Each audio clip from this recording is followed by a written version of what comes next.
नमस्कार, मी लतिका। आज मी तुम्हाला झटपट असे भजी बनवून दाखवणार आहे। त्यासाठी वाडगं घेतलेलं आहे। वाडग्यामध्ये सपाट वाटी ही तांदळाचं पीठ घेतलेलं आहे बघा। अर्धी वाटी गव्हाचं पीठ घेतलेलं आहे, सेम वाटीचं प्रमाण आहे। आणि 2.5 चमचे बेसन पीठ घेतलेलं आहे। त्यात टाकणारे 2 चमचे गाजर बघा असं खिसून घेतलेलं, एकदम बारीक असं खिसून घ्यायचं। 1 चमचा शिमला मिरची एकदम बारीक कापून घेतलेली आहे, त्याला ढोबी मिरची पण म्हणतात।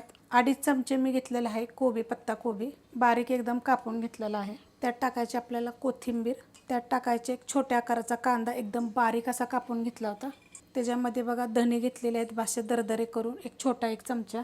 थोडासा ओवा टाकायचा, हाताने असं चोळून टाकायचा चांगला। चवीप्रमाणे टाकायचे मीठ, थोडीशी एकदम टाकायची आपल्याला हिंग पावडर, थोडीशी टाकायची हळद। त्यात टाकायचे बघा हिरवी मिरची, आलं आणि लसूण कुटून घेतलेलं आहे। तुमच्या तिखटाप्रमाणे हिरवी मिरची टाका। 4 हिरव्या मिरच्या, अर्धा इंच आलं आणि 6 पाकळ्या लसणाच्या अशा मी कुटून घेतलेल्या आहेत, दरदरी कुटलेलं आहे। थोडं थोडं पाणी टाकायचं आणि मिक्स करून घ्यायचं, एकदम जास्त पाणी टाकायचं नसं, कालवून घ्यायचं।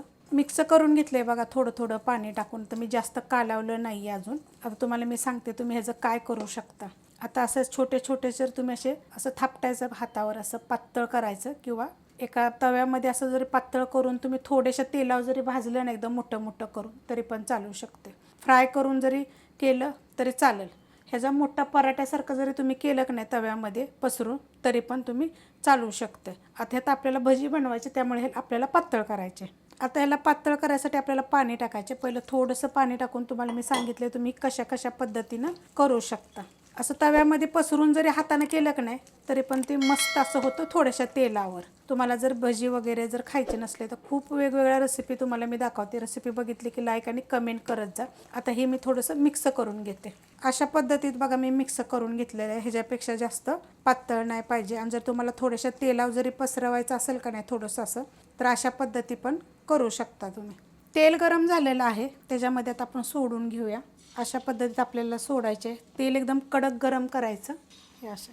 आणि जरी तुम्ही चपटे चपटे जरी केले तरी पण चालू शकते, वड्याप्रमाणे मस्त होतं। त्यात काय सोडा इनो वगैरे काही करायची गरज नाही। अशाच पद्धतीमध्ये काय होतं, ताटाला आपल्याला काहीतरी लावायला पाहिजे असतं डाव्या बाजूला, तर अशाच काय काय रेसिपी आपण करत जायच्या, छान लागतात चवीला। तुम्ही थोडीशी जर पाहिजे असली तर मिरी पूड टाकू शकता, हिरव्या मिरचीच्या जागी चिली फ्लेक्स पण तुम्ही वापरू शकता।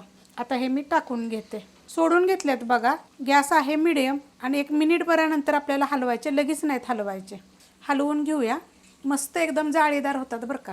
आणि गॅस केलेला आहे मीडियम, मोठ्या बर्नेलचा असल्यामुळे फास्ट जरी केला तरी चालू शकतं। आणि आता आपल्याला काय करायचं, ह्याला गोल्डन कलरवर फ्राय करून घ्यायच्यात। मस्त असे बघा फ्राय करून घेतलेले आहेत। आता मी काढून घेते।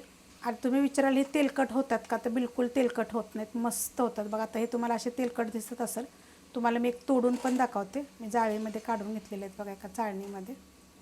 काढताना फक्त थोडंसं नितळून काढायचे बस, बाकी तुम्हाला मी आता लगेच गरम गरममध्येच तोडून दाखवते बघा। आतून एकदम मस्त जाळीदार असे, कच्चे राहत नाही, त्याला सोडायची गरज नाही, इनोची गरज नाही।